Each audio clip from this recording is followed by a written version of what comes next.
நல்ல வேலை, எட்டியோட குட்டிய பிக்ஷு பத்திரமா கொண்டு போயிட்டாரு. இனி எந்த பிரச்சனையும் இருக்காது. அந்த பிக்ஷு ஒரு சாதாரண சின்ன பையன். குட்டியை துரத்திட்டு போறது சிறுத்தை புலிகள். வழியில அந்த குட்டி எட்டியை காப்பாத்த யாராவது வந்தா நல்லா இருக்கும்.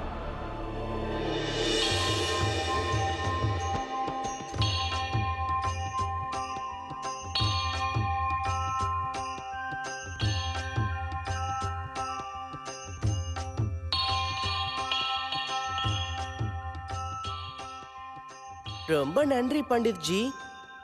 காசி விஸ்வநாதர் எப்பவும் உனக்கு துணையா இருப்பாரு.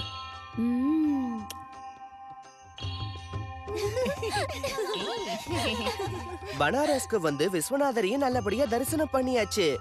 அடுத்து நீதான் சொல்லணும் ஜக்கு. இந்த பனாரஸ்க்கு வந்தே தீரணும்னு நீயே இவ்வளவு பிடிவாதம் பிடிச்சேன்னு தெரியலையே. கூடவே இத்தனை லக்கேஜையும் கொண்டு வர வச்சிருக்க. பனாரஸ்னு சொல்றதுல உடான்ஸ். நாம இங்க இருந்து வேற இடத்துக்கு ஜூட் விட போறோம்.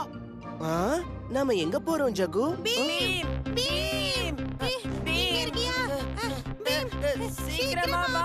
பீம் காளியா யானை. அச்சோ காளியா குண்டன்னு உலகத்துக்கே தெரியுமே. அதுக்காக அவனை யானெல்லாம் சொல்லக்கூடாதுப்பா. அது இல்ல, வழக்கம் போல காளியா ஜம்பமா பேசிட்டு இருந்தான். அப்ப அங்க இருந்த ஒரு முனிவர் அவன் கிட்ட, உன்னால யானை மேல சவாரி செய்ய முடியுமான்னு கேட்டாரு. அப்புறம்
அப்பு தயவு செஞ்சு ஸ்டாப்.